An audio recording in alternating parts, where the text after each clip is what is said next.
त्याचा फोटो घ्या नाही एकदम मस्त वेळ कमी पडतो. हां वेळ कमी पडते. वेळाच्या ॲडजस्ट काय होणार एवढ्यात काहीच नाही होत.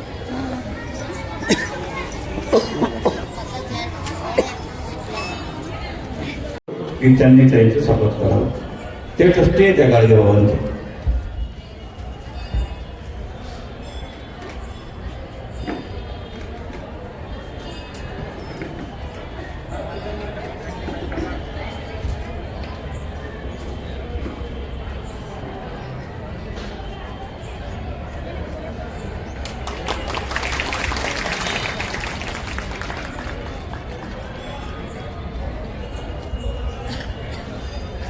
आणि त्यांच्यासोबत आदरणीय गुरुकार साहेब आहेत, त्यांचा सर करतात. ही बाई सुद्धा खूप सुंदर बोलते. त्यांची मुलगी आहे, एकच मुलगी आहे ना बाई? दोन आहेत? दोन्ही मुली? बरं काय तिथं सुद्धा अतिशय सुंदर भजनही करते, कीर्तनही करते आणि प्रवचनही करते.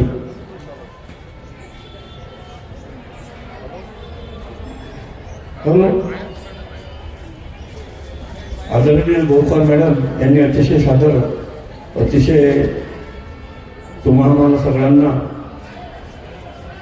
गाडगेबाबांचं रक्षण अतिशय चांगल्या पद्धतीने सादर केलं. धन्यवादास त्या पात्र आहेत. गाडगेबाबा समाधी मंदिराच्या वतीनं मी त्यांचे आभार मानतो. धन्यवाद. सद्गुरुनाथ महाराज की जय. श्री संत गाडगे महाराज की जय. वंदनीय राष्ट्रसंत श्री तुकडोजी महाराज की जय. गुरुवर्य संत श्री अच्युत महाराज की जय. सद्गुरु विदेही संत मोतीराम महाराज की जय. विदेही संत सद्गुरु वसंत माऊली की जय. हे ज्ञानगौरा पार्वती पते हर हर महादेव.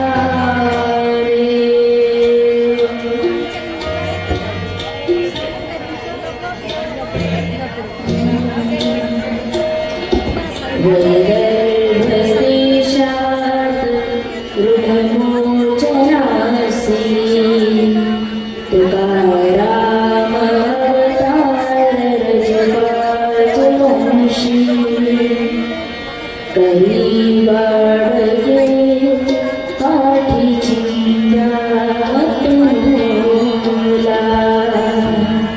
नमस्कार माझा तयाडे गुरुजीला. असे शांत गंभीर कामी न क्रोधी. म्हणावे कसे हो तयाला गिरोबी. नसे कामना क्रोध आशा मनाला. नमस्कार माझा तयाडे गुरुजीला. जो अंध बांबू महारोग्यांसी वस्त्रान्न पात्रे देऊनी दोषी. सदा धर्मकृत्यात गाढोनी गेला. नमस्कार माझा तयाडे गुरुजीला. कुठे घाट मंदिर गोरक्षणेही तथा धर्मशाळा सदा वर्धतेही. कुठे नाम सप्ताह तो चालविला. नमस्कार माझा तयाडे गुरुजीला. कसा शोभतो डोळा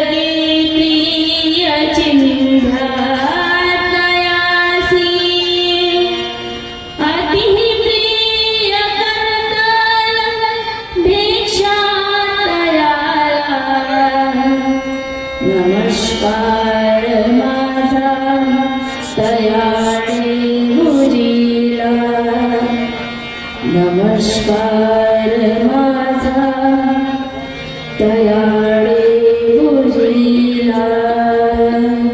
गोपाला गोपाला देवकी नंदन गोपाला, गोपाला गोपाला देवकी नंदन गोपाला, देवकी नंदन गोपाला, वासुदेव नंदन गोपाला, देवकी नंदन गोपाला, वासुदेव नंदन गोपाला. बोला गोपाला गोपाला देवकी नंदन गोपाला, गोपाला गोपाला देवकी नंदन गोपाला. श्री संत गाडगे महाराज की जय. परमपूजनीय श्री गुरुदेव वंदनीय राष्ट्रसंत श्री तुकडोजी महाराज,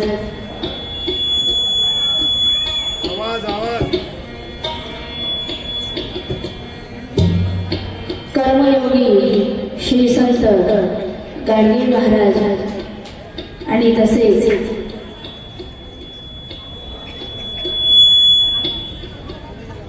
श्री संत गाडगे महाराज यांच्या विचारांवर चालणारे सर्व तुम्ही भाविक भक्त सज्जन वृंद, तुम्हा सर्व भाविक भक्तांना मी नमस्कार करते.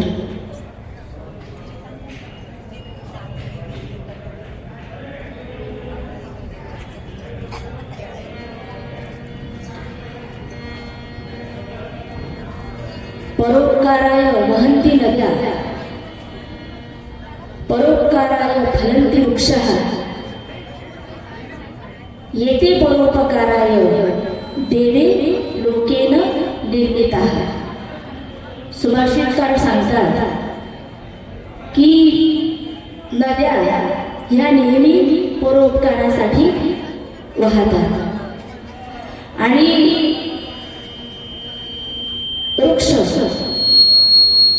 वृक्ष नेहमी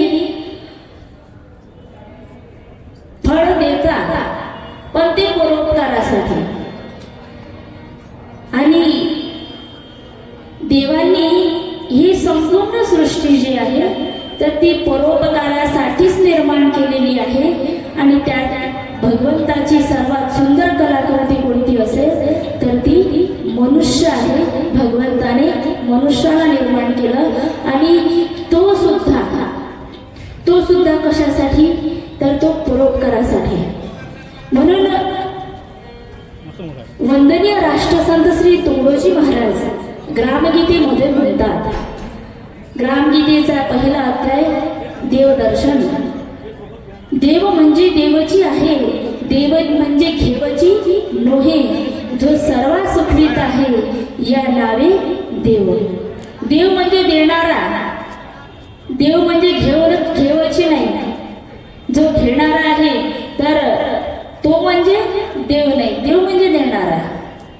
तद्वतच सूर्य तापतो, सूर्यप्रकाश देतो, पण कधी इलेक्ट्रिकचं बिल वाटवत नाही. असं कधी पाहिलं का? नाही.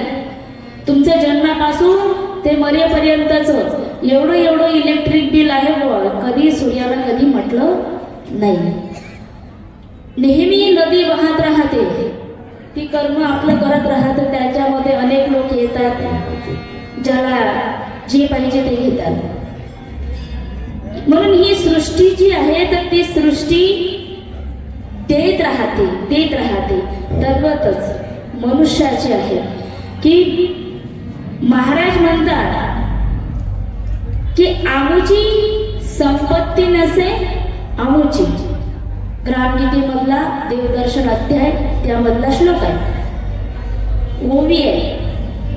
आमुची संपत्ती संपत्ती नसे आमुची, आमुची संतती नसे आमुची, कर्तव्य शक्तीही नसे आमुची, व्यक्तिशहा उपभोगार्थ. महाराज म्हणतात की जे मुलं आहेत ज्यांना आम्ही जन्म देतो तर ते पण आमचे नाही आहेत. ते कशा कोणाचे आहेत मग? ही राष्ट्राची संतान आहे आणि राष्ट्राची संतान आहे असं समजून त्यांना संस्कार द्या आणि राष्ट्राला सुख सोयीला मदत होईल अशा प्रकारे आपल्या मुलांना, आजचे लहान मूल उद्याचे कोण आहे तर हेच भारताचं भविष्य आहे असं समजून त्यांचं संगोपन करा. हे नाही की हा मुलगा जन्म घेईल, ही मुलगी जन्म घेईल आणि मग मला म्हातारपणी पोषण, या उद्देशाने त्याचा लालन पोषण करू नका. आमची संपत्ती नसे आमची, आम्ही जे धन कमावतो ती सुद्धा आमची नाही आहे. तर ही कशाची आहे? ही दिवाळी इथे जेव्हा तुम्ही आले होते, जब हम पैदा हुए, जेव्हा आम्ही आलो होतो तो तेव्हा हे काय घेऊन आलो होतो? काहीच नाही. इथेच कमावलेलं होतं ते इथलंच घेतलं आणि इथेच त्याचा वापर करायचा आहे आणि इथलं इथेच ठेवून जायचं.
तबल्याचा माईक चालू करायला.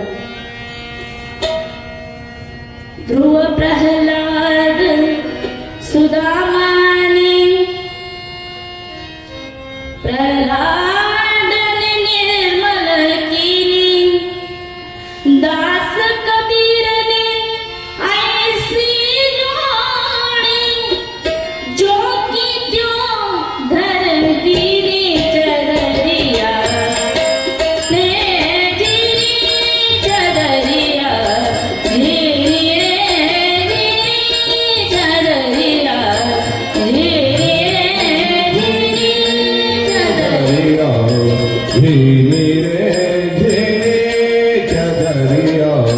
झीनी रे झीनी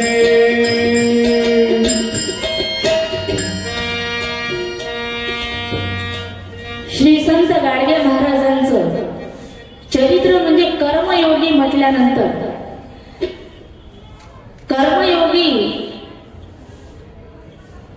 जे भगवद्गीतेमध्ये 3रा अध्याय आहे, तर तो 3रा अध्याय म्हणजे तो अर्जुन भगवान श्रीकृष्णाला विचारतोय की कोणता मार्ग सोयीस्कर आहे देवा, कोणता मार्ग सोयीस्कर आहे, भक्ती मार्ग सोयीस्कर आहे की कर्म करणे सोयीस्कर आहे.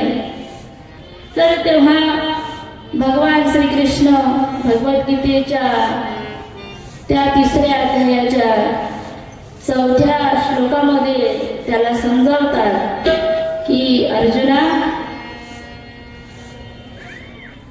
जे इंद्रिय आहेत त्या इंद्रियांना ताब्यात घेऊन आणि ते इंद्रियांना ताब्यात घेऊन मग त्यांच्यावर निग्रह करून मग कार्य करणे, त्याहीपेक्षा बघ हे जे कर्मेंद्रिय आहेत तर ते कर्मेंद्रिय त्यांचा स्वभाव आहे कर्म करणे.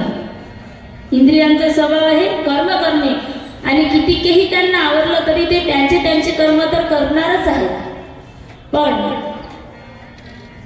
हे जे इंद्रिय आहे या इंद्रियांच्या माध्यमातून देवाच्या साठी जे कार्य केले जाते आणि त्या इंद्रियांना मग भक्ती मार्गाकडे वळवून जे काही कर्म करत असाल तर ते देवाच्या प्रित्यर्थ करावं असं भगवद्गीतेमध्ये भगवान श्रीकृष्ण अर्जुनाला सांगतात. आणि म्हणूनच श्री संत गाडगे महाराज नेहमी प्रवचन कीर्तन हे श्रवण करायचे.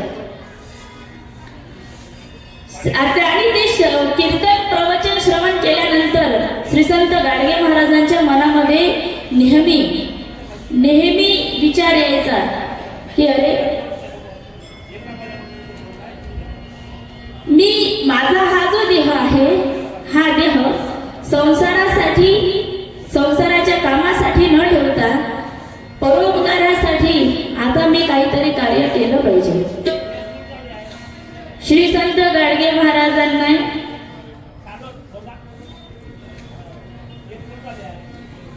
जी शेती आहे ती शेतीमध्ये भरपूर उत्पन्न घेऊन मामाच्या मुलाच्या नावे ती सर्व करून त्यामध्ये आणखीन शेती काही कमावली आणि सुंदर असा संसार थाटला.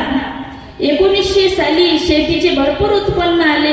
ज्वारी गहू तूर त्यातून 1000 रुपयाचं उत्पन्न आलं. दुसऱ्याची शेती सुद्धा खंडणीने त्यांनी केली. भरघोस उत्पन्न आलं. त्यानंतर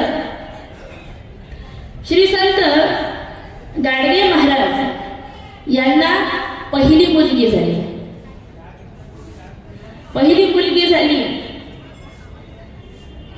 आणि पहिली मुलगी झाल्यानंतर आता त्यावेळी प्रथा होती की घरी कोणताही कार्यक्रम असो, मुलगा हो मुलगी हो, तुमच्या घरी वास्तू असो बारसं असो किंवा देवाधर्माचा कार्यक्रम असो तर तेव्हा बळी देत होते. मग कधी कोंबडा तर कधी बकरी कापण्याचं ते धर्माच्या नावावर कृत्य होत असे. आता सगळ्यांना हे वाटलं की आता डेपुजीच्या घरी मुलगी जन्माला आली आणि सर्व परीट समाजाचे लोक आनंदाने काय डेबूला खूप वर्षानंतर पहिली मुलगी झाली म्हणून सर्व परीट समाज तिच्या बारशासाठी गोळा झाला आणि जेवायला बसले तर तिथे पंगत कशाची पंगत होती? लाडवाची. सगळ्यांना लाडू वाढण्यात आले. वरण भात भाजी पोळी लाडू वाढल्यानंतर हे सगळं पाहायला म्हणे तुम्ही म्हणे धर्माच्या विरुद्ध चालले. एवढी मोठी मुलगी झाली, पहिली मुलगी झाली तरी तुम्ही मांसाहार देत नाही. हे असं कसं म्हणे हे कोणतं जेवण म्हणे लाडवाचं. सगळेजण उठून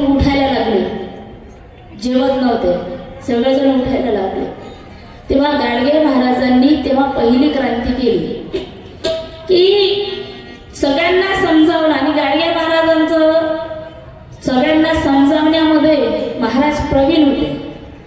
सगळ्यांना समजावलं. लोक म्हणायला लागले, असं कसं, तुम्ही बळी दिली नाही तर तुमच्या मुलीला आयुष्य मिळणार नाही. पहा, समाज कसा अंधश्रद्धेकडे वळतो आहे हे पाहिल्यानंतर आज गाडगे महाराजांनी त्यांना समजावलं. बाबांनो, तुम्हाला काय वाटते, बळी दिल्यानंतर काय मुलाला आयुष्य मिळते? मुलगा अथवा मुलगी काय खूप वर्षापर्यंत जगतो? अरे बाबा, जे मारवाडी आहे, गुजराती आहे, बामण आहे, मग त्याईनं कोणती बळी दिली? काय त्याचे लेकरं जगत नाहीत? काय त्याचे लेकरं जगत नाहीत? काय ते पटापटा तसेच मरतात?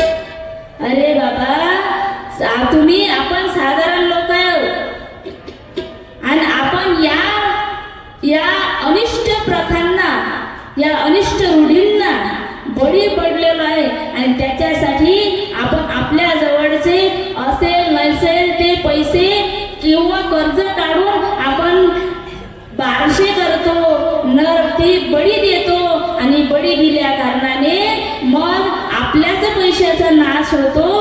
अरे, त्या मारवाडी गुजरात्यांना देता नाही येत का एखादी बळी? त्यांच्याजवळ का कोंबडे बकरे नाहीत का?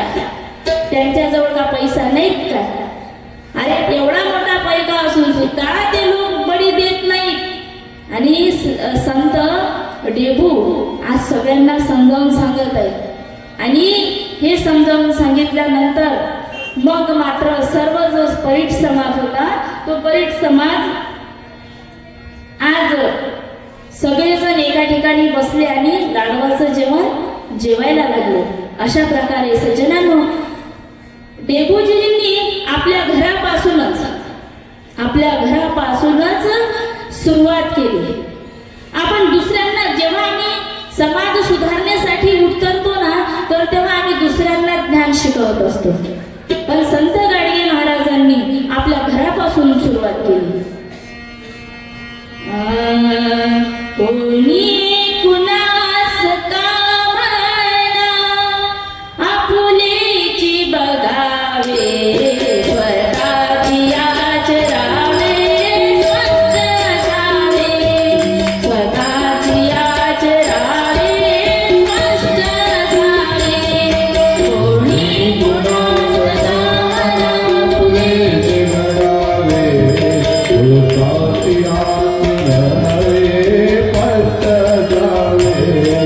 स्वतःची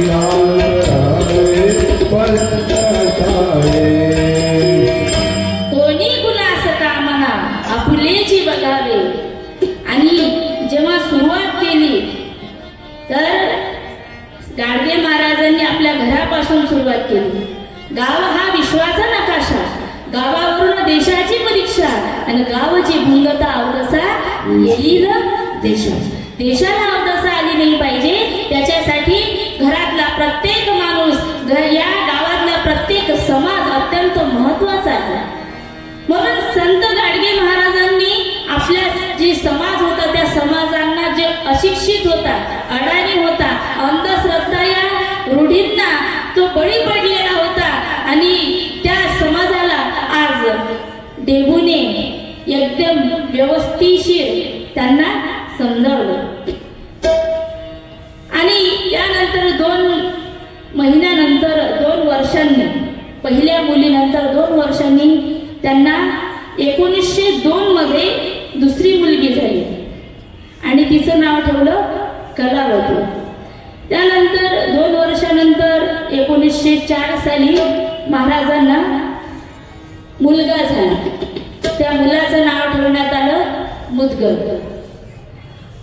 आता हा मुदगल जेव्हा 4 महिन्याचा होता, आणि 4 महिन्याचा असताना या मुदगलाचा ताप आला. आणि ताप आल्यानंतर 2 महिने सतत उपचार केल्यानंतर सुद्धा हा बरा झाला नाही. आणि 6 महिन्याचा असताना महाराजांचा जो पहिला मुलगा आहे तो मरण पावला. आणि मरण पावल्यानंतर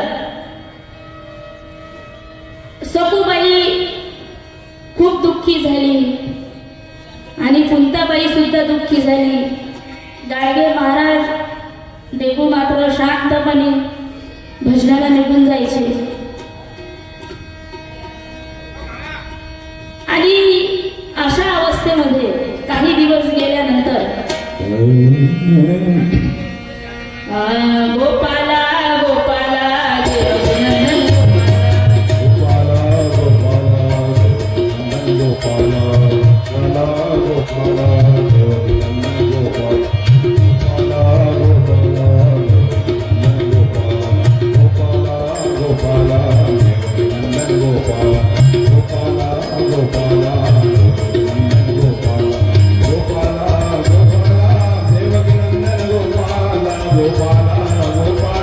देवनंदन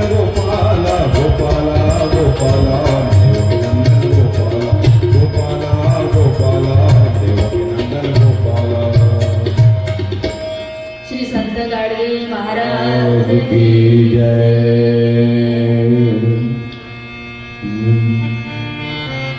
सज्जनो, 1904 सालचा प्रसंग आहे. आता गाडगे महाराज देहू रोज शेतीमध्ये राखण करण्यासाठी जात होते. राखण करायला जात असताना आता बघा, महाराजांची जी वैचारिक पातळी आहे, जी संसारामध्ये घडलेली होती की भरघोस उत्पन्न काढणे, आणि असं वाटत नव्हतं की देहू ह्या संसार सोडणार, कोणालाही वाटत नव्हतं.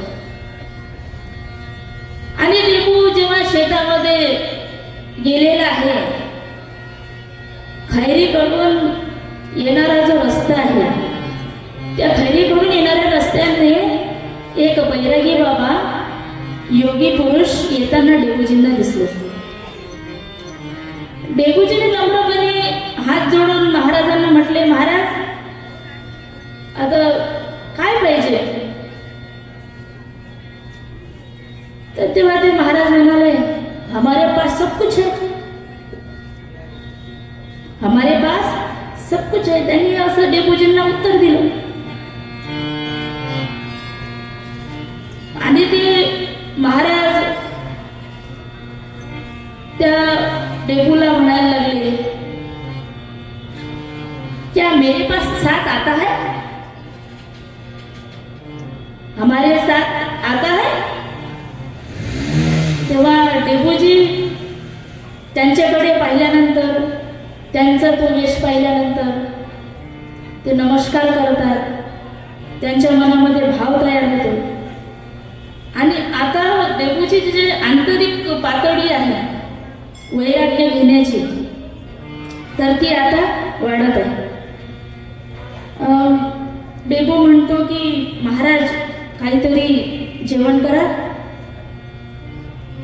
ते महाराज म्हणाले, तुझी इच्छा असेल तर मी जेवून घेईल, आणि लेकिन मैं किसी के हाथ का खाता नहीं, मैं स्वयं भोजन बनाऊंगा और स्वयं हम दोनों खाएंगे. तेव्हा कशाचाही एकाही क्षणाचा विलंब न करता देहूजी धावत धावत घरी गेले. आणि ही जी कुंताबाई आहे, कुंताबाई त्यांना विचारत आहे का काय झालं काय झालं, पण देहू मात्र काही सांगत नाही. म्हणतं पटकन ज्वारी, आपला पीठ, डाळ, तांदूळ दे, पटापट कढई दे, गंज दे. आणि सगळं साहित्य घेऊन महाराज शेतामध्ये आले. त्या महाराजांनी पानगे केले आणि सुंदर अशी भाजी केली. 3 पानगे केले. त्यामधला एक पानगा जो होता तो महादेवाला नैवेद्य म्हणून दिला, एक पानगा महाराजांना दिला, देहूला दिला, आणि एक स्वतः त्यांनी तो प्रसाद ग्रहण केला. ते जे महाराज होते त्यांचा आणि देहूंचा रात्रभर संवाद झाला, पण हे माहीत नाही काय त्यांचा संवाद झाला. आणि रात्रभर संवाद केल्यानंतर आता ते महाराज आपल्या रस्त्याने निघून गेले आणि देबू घरी जेव्हा आले तेव्हा ते हंबीररावजींनी सांगितलं की देबू म्हणे तालुक्याला जायचं अमुक अमुक काम आहे म्हणून देबू तालुक्याला तेव्हा निघून गेले. संध्याकाळ झाली तिकडून यायला उशीर झाला. देबू तिथेच थांबून गेले. रात्री 12 वाजता तेच जे महात्मा आहेत ते रात्रीचे 12 वाजता आले आणि जरा आता शेतकरी लोक आहेत, खेडे भाग आहे, रात्रीचे लवकर झोपतात आणि ते जे महाराज रात्रीचे आले आणि रात्रीचे जोरजोराने म्हणत आहे देवीदास किधर है, देवीदास किधर है. आता लोक त्या महाराजांना देवीदास तर कोणी इथे राहत नाही, इथे देवीदास राहत नाही. सगळेजण म्हणाले इथं कोणी राहत नाही देवीदास. ते महाराज फिरून चालले गेले आणि देबू ज्या वेळी सकाळी आलेला आहे तेव्हा त्यांना समजलं की कोणीतरी महात्मा आले होते आणि त्यांचं वर्णन श्रवण केल्यानंतर की देवीदास याला विचारत आहे. तेव्हा महाराज म्हणाले की मीच तो देवीदास आहे. आणि देबू त्यांना पाहण्याकरिता संपूर्ण जंगल फिरले, अनेक गावं फिरले, परंतु ते काही त्यांना दिसले नाही. देबू मात्र मग निराश होऊन आपल्या गावाला परत आले. त्यांचं मन काही लागत नव्हतं. गावामध्ये 31 जानेवारी 1905 रोजी दापुऱ्यात एका बुवाचे कीर्तन होते आणि ते कीर्तन त्यांच्यासोबत काही मंडळी सुद्धा होती आणि त्यांनी संत श्री तुकाराम महाराजांचा एक सुंदर असा अभंग घेतला आणि त्या अभंगाचं निरूपण केलं. आवडीने भावे हरिनाम घेशी, तुझी चिंता त्याशी सर्व आहे. या अभंगाने सुरुवात केली आणि या अभंगाची जी शेवट आहे, या अभंगाचा शेवट तुका म्हणे आम्ही सोडीला संसार, तुझी आशा थोर केली देवा. या तुकाराम महाराजांच्या या अभंगाने शेवट केला आणि तुकाराम महाराजांचा तो संसार आणि संसार सोडण्याची ती वृत्ती आणि ते जे महाराज होते खूप गोडव्याने चांगल्या प्रकारे ते कीर्तन रंगवत होते आणि ते रंगवत असताना संत गाडगे महाराजांच्या मनामध्ये वैराग्य निर्माण झाले. महाराजांना एकतर महाराज आधीच वैराग्याचं जे सरपण होतं तर ते तर आधीच त्यांच्या आतमध्ये होतं, पण संत श्री तुकाराम महाराजांच्या त्या अभंगाने थोडीशी चिंगारी त्याला लागली आणि आज वैराग्य पेटून उठलं महाराज देबूजी महाराजांचं आणि वैराग्य त्यांच्या मनामध्ये दाटलं आणि आज 31 जानेवारीला त्यांनी ते कीर्तन श्रवण केलं. आता सर्वजण घरी गेले, कुंताबाई पण घरी गेली. देबूजी महाराज मात्र तिथे शांतपणे बसून राहिले आणि कुंता घरी आल्यानंतर पाहते महाराज आले नाही आणि ती त्यांना शोधायला जाते.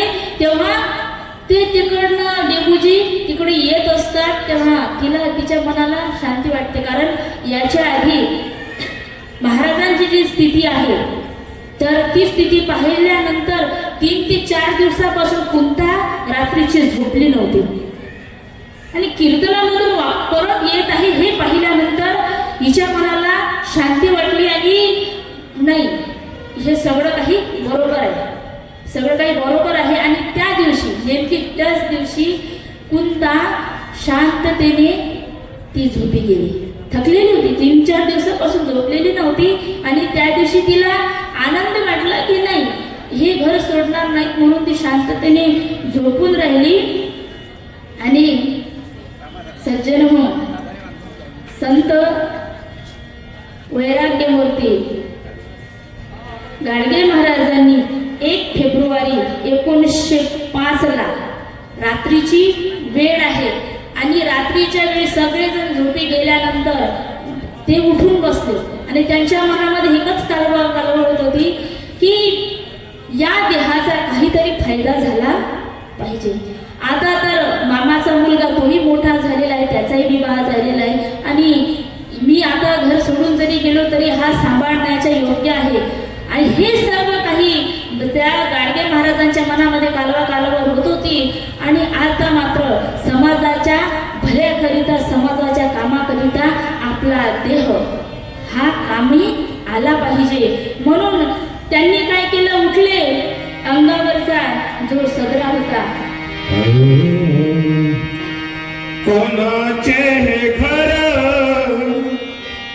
हा देह कुणाचा, कोणाचे हे घर, हा देह कुणाचा, आत्मा माझ्याचा तोची जाणे, आत्मा माझ्याचा तोची जाणे.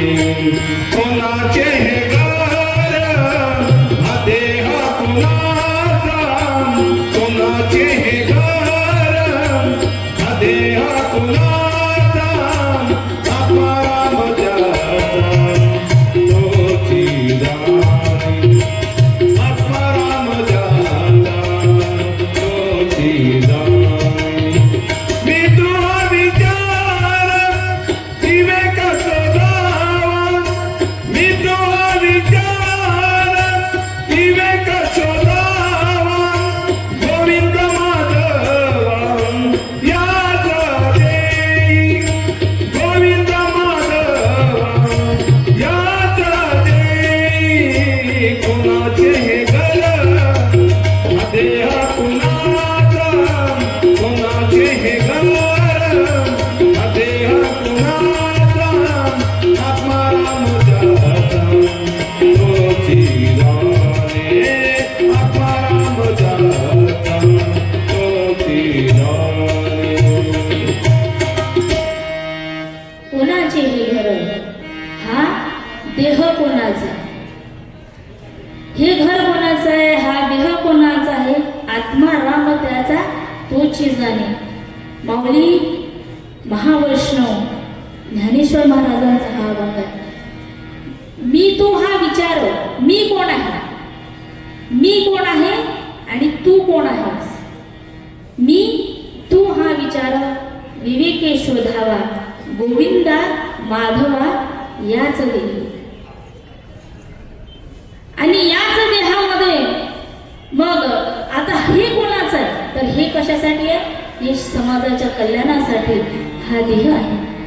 आणि महाराज आज डेबूजी महाराज यांनी हा विचार, हा विवेक मनामध्ये पकडला की मी कोण आहे.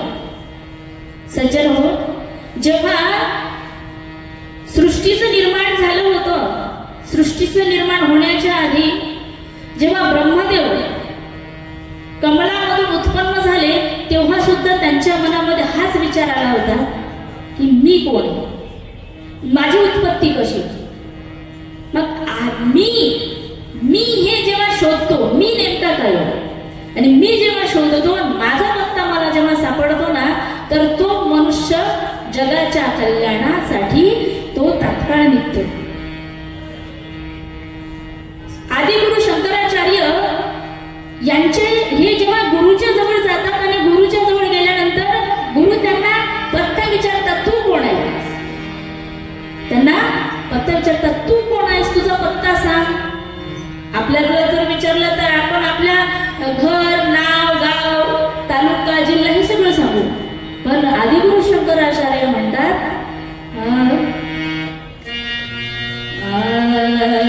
शिवोम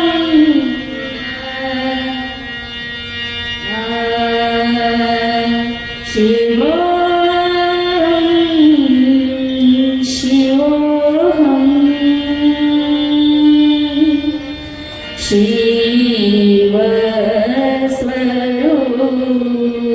स्वरूपोऽहम् नित्योऽहं शुद्धोऽहं ब्रह्मोऽहं ब्रह्मोऽहम्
तर मी शिव स्वरूप आहे. आणि शिव म्हणजे काय आहे? शिव कल्याण दर्शती.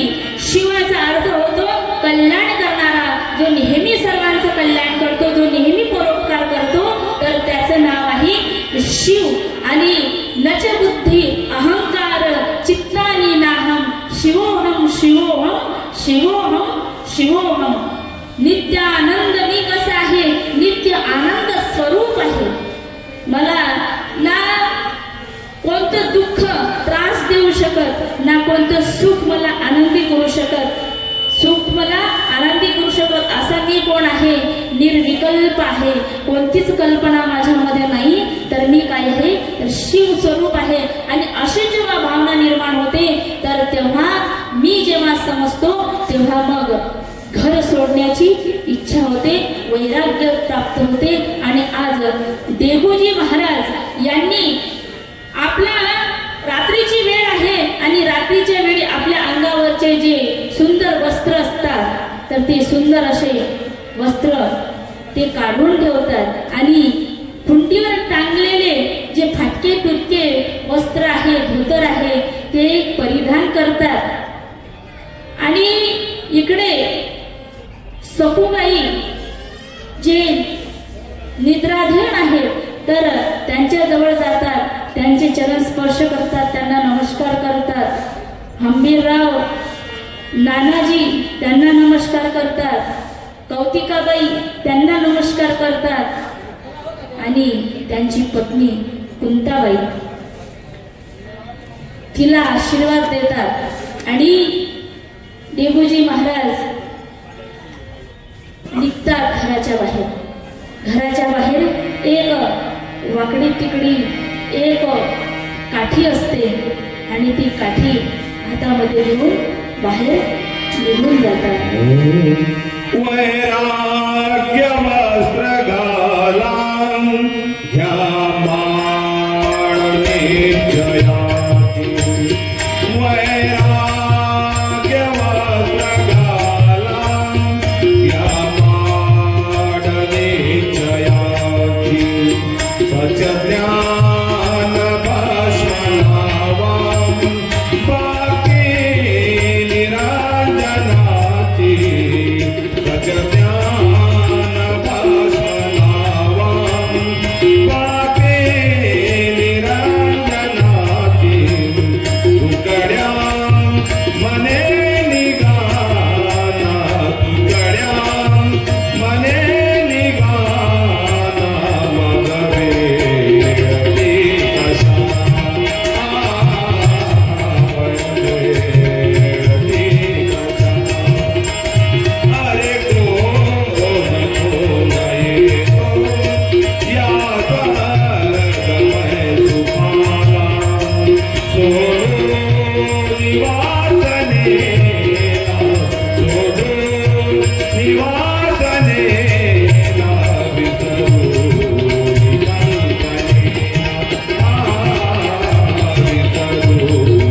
विसरून कल्पनेला. सज्जनो, हा ज्ञान सूर्य, हा ज्ञान सूर्य जो समस्त जन अंधारामध्ये लोळत आहे, अंधश्रद्धेच्या अंधारामध्ये लोळत आहे, आणि त्यांना प्रकाश देण्यासाठी आपलं सर्वस्व, आपला घर संसार शेती वाडी लेकरं बाळ सगळं काही सोडून आज निघालेलं आहे. ते सर्वांना सुख देण्यासाठी, ही जी पृथ्वी आहे याला वैकुंठ करण्यासाठी तर तो निघालेला आहे, तर तो कधीच परत न येण्यासाठी. आणि देहूजी आज खडतर एक एक रस्ता चालत आहे, आणि जात असताना एक त्यांच्याच गावाच्या बाजूला एक शिवाचं मंदिर होतं, की ते स्मशानाच्या बाजूला ते शिवाचं मंदिर होतं. आणि त्याआधी संत गाडगे महाराज जेव्हाही काही केव्हा ते मंदिरामध्ये जायचे, आणि ते मंदिरामध्ये असलेलं जे स्मशान आहे ते पाहायचे, तर तेव्हा ते हे जाणायचे की वैराग्य तिथून प्राप्त झालं शिवाच्या मंदिरापासून. कारण ते जे मंदिर आहे, तर त्या मंदिरामध्ये पहिले कोणीच जात नव्हतं, कारण ते जे ते चिंचीच्या झाडाखाली होतं म्हणून लोक त्या तिथे जायला भीत होते. आणि इथे भूत आहे हे म्हणून तिथे कोणीच जात नव्हतं. गाडगे महाराजांनी आधीच ते मंदिर स्वच्छ करून तिथे ते भजन कीर्तन आधी करायचे. आणि ते जे स्मशान आहे तर ते स्मशानाकडे पाहून म्हणायचे की आपल्याला शेवटी इथंच यायचं आहे. हे जे मड आहे हे ते शरीराला काय म्हणायचे, हे मड आहे. सद्गुरूचा जेव्हा बोध होतो, श्री संत गाडगे महाराजांना त्या महात्म्याने जे बोध केला की हे जे आहे हे पंचतत्वाचं हे शरीर बनलेलं आहे आणि हे पंचतत्वाचं शरीर त्या शिवामध्ये पंचतत्वामध्येच ते विलीन होऊन जाणार आहे. आणि ह्या सगळ्या जगाला इथेच येऊन विराम घ्यावा लागतो आणि मला सुद्धा इथेच येऊन विराम घ्यावा लागणार आहे. महाराज म्हणतात की जीता यहाँ पर कोई नहीं. मला बरं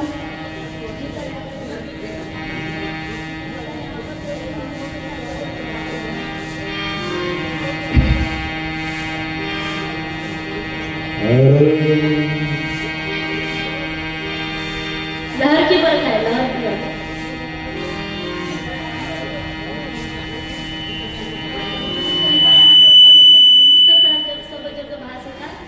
नीचे ऊपर चहो दिशा नहीं जीने के उल्लासता. जीता यहाँ पर कोई नहीं, मृत सा जगह भासता. जीता यहाँ पर कोई नहीं, सब मृत सा जगह भासता. लहर के पर का मतलब है वाक्य. तर हे संपूर्ण जे जग आहे तर हे संपूर्ण जग कसं आहे, मेल्यासारखं त्यांना भासतं. ज्या प्रकारे भगवद्गीतेमध्ये हे अर्जुन म्हणतो की मी यांना मारणार नाही, तेव्हा भगवंत त्याला दाखवतात की तुला काय वाटतं की हे तू मारणार आहे. पण तेव्हा विश्वरूप दर्शन करून देतात आणि तेव्हा दाखवतात की हे काय सगळं मेलेलं आहे. आणि तेव्हा गाडगे महाराजांना त्या स्मशानाच्या जवळ जाऊन मग ते ज्ञान होते की त्रिपुंड जे आहे, शंकराचं जे त्रिपुंड आहे आपण धारण करतो, हे त्याचंच प्रतीक आहे की हे संपूर्ण जग जे आहे ना तर ते संपूर्ण भस्म होणार आहे. आणि हे ज्ञान देवीदासांना म्हणजेच डेबूजी महाराजांना ते झालं होतं. आणि डेबूजी महाराज त्या मंदिराकडे जातात, शंकराचं दर्शन करतात आणि आपली जे वाट आहे तर ती पुढे चालतात. आणि पुढे चालत असताना आता त्यांना हे माहिती की मी आता कुठे जाणार आहे, हे ठरवलं नव्हतं कुठे जाणार आहे. ते चालतच आहे 3 ते 4 दिवस झाले. घरातील लोक सर्वजण पाहत आहे की डेबू कुठे गेलेला आहे, नेमका चालतच आहे. आणि जात असताना आज एक मंदिर दिसतं आणि त्या मंदिरामध्ये डेबूजी महाराज त्या मंदिरामध्ये जाऊन बसतात. आता धाडधिप्पाड शरीर आहे. महाराजांनी जेव्हा घर सोडलं तेव्हा त्यांचं वय होतं 29 वर्षाचं. आणि ते 29व्या वर्षी जेव्हा महाराजांनी घर सोडलं तेव्हा तरुण अवस्था आहे आणि त्या मंदिरामध्ये ते आहेत. आणि काही लोक येतात, गावातले लोक विचारतात महाराज तुम्ही कोण आहे, पण उत्तर देण्याचं नाव नाही. तुम्ही कोण आहे उत्तर काहीच मिळत नाही. गावामधला पाटील येतो त्यांना विचारतो तुम्ही कोण आहे, पण पाटलांना सुद्धा उत्तर मिळत नाही. महाराज काहीच बोलत नाही ज्यांना. मग हे जे लोक आहे हे लोक म्हणाले की हा जर या गावामध्ये राहील, या मंदिरामध्ये जर रात्रीचा उठून जर यानं चोरी केली तर याने जर का चोरी केली तर म्हणून मग हे गावातले लोक म्हणतात पाटलांना की तुम्ही याला ठेवायचं नाही, याला हाकलून द्या म्हणे. आणि मग पाटलांनी सुद्धा तसंच केलं. डेबूजी महाराजांना तेथून प्रस्थान करण्यास लावलं, तुम्ही जा म्हणे इथून. आणि महाराज काहीही न बोलता, एकही शब्द न बोलता तेथून निघाले. उपाशी होते, 3-4 दिवसापासून उपाशी होते, काही खाल्लेलं नव्हतं. आणि काही 3-4 माणसं त्यांच्या पाठीशी पाठवले म्हणे हा जाते की नाही तर हा तिकडे जाईल आणखी परत रात्रीचं येऊन जाईल. आणि हा डाकू आहे का चोर आहे, हे धडधाकड दिसते म्हणे, चांगला मल्ल दिसते, रात्रीचा चोरी करून. म्हणून त्यांना तिकडे गावाच्या बाहेर हाकलून देतात. आता पुढे पुढे महाराज जातात जातात जातात आणि जात असताना महाराज इतके दिवस होऊन जातात, खूप दिवस होतात. महाराज भटकत आहे. कधी मंदिरांमध्ये कोणी थांबू देत नाही, मग कोणी थांबू देत नाही आणि त्यांना जेवायला सुद्धा काहीच नाही, कोणी जेवायला सुद्धा देत नाही. धडधाकड दिसते म्हणे आणि कशाला याला काम नाही करता येत, लोक हाकलून द्यायचे. महाराज लागल तर पहा, महाराजांना एकच यांच्या मनामध्ये होतं की सगळ्यात मोठा मनुष्याचा शत्रू कोणी असेल ना, दुसरा नाही. मनुष्याचा सगळ्यात मोठा शत्रू बाहेर नाही तर आतच असतो, तो म्हणजे अहंकार. आणि गाडगे महाराजांनी जेव्हा वैराग्य धारण केलं तर सर्वात पहिले स्वतःच्या मधला अहंकार नष्ट केला. कारण मनुष्य सगळं काही सोडू शकतो, काम, क्रोध, लोभ, मद, मोह, मत्सर, पण अहंकार जो शत्रू आहे त्या अहंकाराला सोडू शकत नाही. म्हणून लोक महाराजांना मारायचे. गावात वेडा आला, वेडा आला, वेडा आला, पागल आला, पागल आला असं म्हणून लहान लहान पोरं त्यांना दगड सुद्धा मारायचे काठीने. लोक त्यांना मारून सुद्धा काढायचे, तरी सुद्धा एकही शब्द मुखामधून न काढता महाराज तिथून निघून जायचे. आणि महाराज त्यांनी तेव्हा आपल्या मधला जो अहंकार आहे तर तो अहंकार मारला. आणि अहंकार मारून आज खूप दिवस झाले पोटामध्ये काहीच नाही, मग कोणी जेवायला देत नाही. काही दूरवर गेले. एक ओढा होता, आता पीक चांगलं आलेले होते, ज्वारीचे कणस त्या शेतामध्ये निघालेले होते. तर तेव्हा महाराजांनी ते ज्वारीचं एक कणूस तोडलं आणि कच्चच ते खाल्लं आणि त्या ओढ्यामधलं जे पाणी आहे तर ते पाणी प्राशन केलं आणि थोडी फार आपल्या पोटाची भूक ही भागवली. गोपाल कृष्ण भगवान की जय. गोपाला गोपाला देवकी नंदन गोपाला, गोपाला गोपाला देवकी नंदन गोपाला, गोपाला गोपाला देवकी नंदन गोपाला, गोपाला गोपाला देवकी नंदन गोपाला, गोपाला गोपाला वसंत नंदन गोपाला, गोपाला गोपाला वज्रनंदन गोपाला, गोपाला गोपाला देवकी नंदन गोपाला, गोपाला गोपाला देवकी नंदन गोपाला, गोपाला गोपाला वसंत नंदन गोपाला. गोपाला गोपाला वज्रनंदन गोपाला.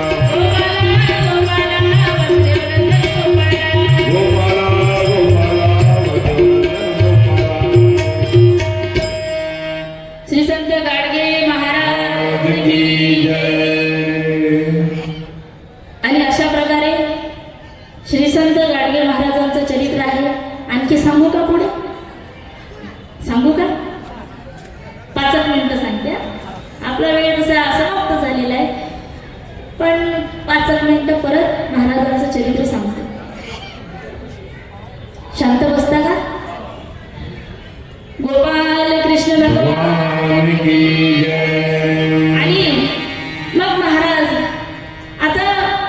महाराजांची वैराग्य घेतल्यानंतरच आणखी अहंकार स्वतःमधला कसा मारला महाराजांनी.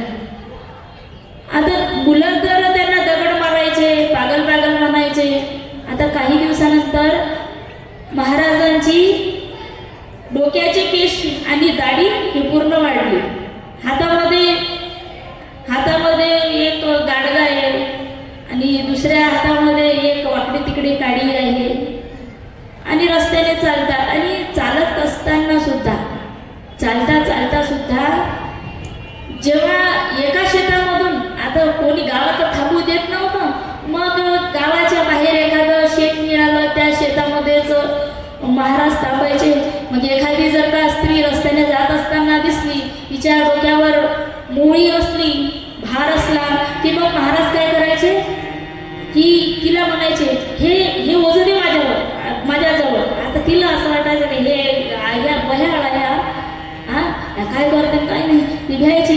ते महाराज म्हणाले भिवू नको. ती पटकन मोडी घ्यायची आणि भरभर पुढे निघायची आणि तिच्या घरापर्यंत ती मोडी पोचून द्यायचे, तिला ठेवायचे. मग तिला असं वाटतं की नाही बा या बुवानं काहीतरी काम केलं म्हणून पाणी तरी यायला द्या किंवा एखादी भाकर तरी याला द्यायची. म्हणून ती घरात जाई तितक्या वेळात डेबूजी तिथून पडत सुटायचे. काम केलं की बस तिथून पडत सुटायचे, तिथे थांबायचे नाही. आणखी पुढे गेले की एखादा जर का शेतकरी असेल, त्या शेतकऱ्याची बायको जर एखाद्या त्या शेतकऱ्यासाठी शिदोरी घेऊन जात असेल तर मग महाराज तिला शिदोरी मागायचे. म्हणे माय पोटाले भाकर, मला भूक लागली, पोटाले काही देणं. ती म्हणायची काय म्हणे, माझ्या पतिदेवांसाठी मी ही शिदोरी घेऊन चालले, तुले जर दिली तर माझ्या नवरा काय खाई. हा तेव्हा महाराज म्हणायचे एक तरी भाकर देव, त्यातली एक तरी भाकर देव. हे म्हणाले नाही, तुला जर दिली तर ते काय खातील, त्यांना शिदोरी पाहिजे. म्हणे राहील म्हणे उपाशी तो. काय म्हणे तो उपाशी राहील. असं म्हटल्यानंतर खरंच सांगा ती चांगली बोलणार आहे का त्यांच्याशी? नाही, ती शिव्या घालायची महाराजांना. शिव्या घातल्या का महाराज खो खो खो खो हसून तिथून आणखी पळत जायचे. गोपाला गोपाला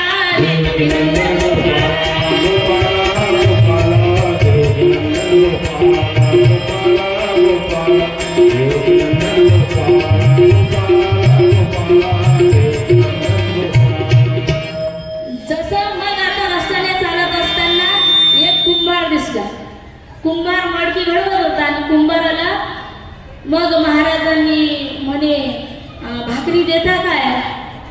कुंभार म्हणाला, दिसतो तू धडधाकट चांगला तरणा ताठा दिसतोय आणि तुला जर मी भाकरी, तुला माहित आहे का? हा तुला काम नाही करता येत का? तरणा ताठा दिसतोय, तुला काम करता येत नाही का? काम कर. हा फुकटची भाकरी पाहिजे का तुला? तुला माहित आहे का हे भाकरी मिळवण्यासाठी किती कष्ट करावे लागतात?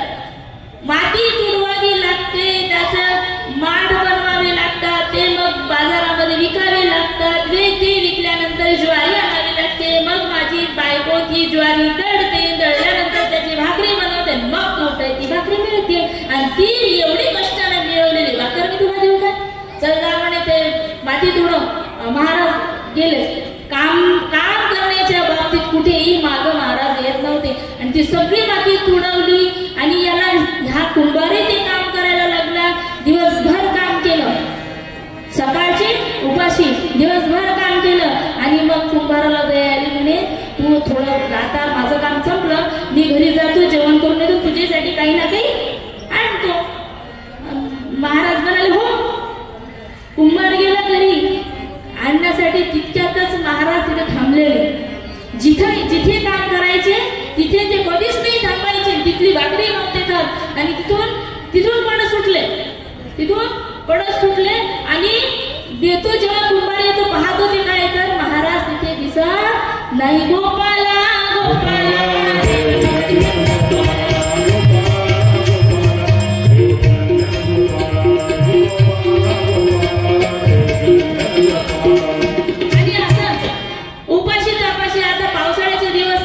दिवस आले. पावसाळ्याच्या दिवसामध्ये ते जे आता कुठे थांबायचं, जसा पाऊस सुरू झाला सगळे लोक आपापला आसरा पकडायला लागले. आता इतके दिवस झाल्यानंतर महाराजांचे कपडे होते ते सुद्धा जीर्ण झाले, ते सुद्धा आणखीन फाटले आणि मग आता सगळेजण आपापल्या घरात पकडायला लागले. आणि तितक्यात महाराज सुद्धा मग आता त्यांनी असं वाटलं का एखाद्या गावामध्ये आपण आसरा घ्यायचा. तिकडे आसरा घ्यायला गेले तर तेव्हा सगळे लोक म्हणायला लागले की हा म्हणे चोरटा दिसते म्हणे, चांगला काही दिसून नाही राहिला, डोक्याचे केस वाढले म्हणे आणि हा बह्याळ दिसते म्हणे. आणि म्हणून मग गावातले सगळे लोक त्याला हाकलण्यासाठी व्यंकटराव पाटील जे होते मले तर त्यांनी त्याला हाकललं. आता हाकललं, पाऊस वरून खूप सुरू, पाऊस वरून चालू आणि चालत असताना अंगावरचे कपडे भिजले, एकसारखा वरून धोधो पाऊस सुरूच आहे. पूर्ण इतकं भिजलेलं होतं, पूर्ण जमीन एवढी भिजलेली होती की चालता सुद्धा येत नव्हतं आणि बसता सुद्धा येत नव्हतं. कुठं आता पूर्ण रात्रीचे 10-11 वाजले आणि रात्रीचे चालता ते गुडघाभर पाण्यामधून ते चालत होते. अंग पूर्ण भिजलेलं आहे आणि चालता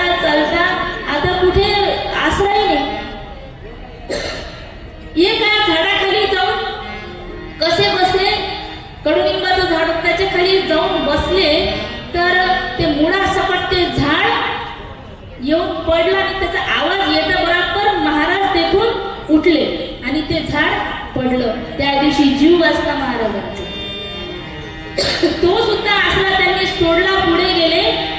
पुढे गेले तर एक त्यांना दगड दिसला आणि त्या दगडावरच संपूर्ण रात्र. आणि त्यावेळी थंडी खूप, जंगलाचा भाग, थंडी खूप. इकडं तिकडनं पाऊसही सुरू, थंडी चालून, अंगावर कोणत्याच प्रकारचं कापड नाही.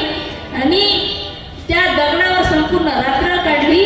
आणि सकाळ होता मग त्याच पावसामध्ये मग थोडा दूर गेल्यानंतर एक मंदिर लागलं. त्या मंदिरामध्ये ते जाऊन कसे लपले. आणि लपल्यावर आता दिवस उजाडणार, पण ते जेथे लपले होते त्यांच्या बाजूला भला मोठा भुजंग तेथे आधीच बसला. तोही बिचारा ज्या थंडी पाण्याचे आहे ना, तोही गरमी शोधून तिथे बसला. आणि महाराज सुद्धा तिथे जाऊन बसले. पण रात्रभर तिथे ते राहिले. पण भुजंगाने त्यांना काहीही केलं नाही. आणि जेव्हा दिवस उजाडला तो मोठा भुजंग जेव्हा पाहतात तेव्हा गाडगे महाराज तेथून ती सुद्धा जागा सोडून पुढे निघतात. गोपाला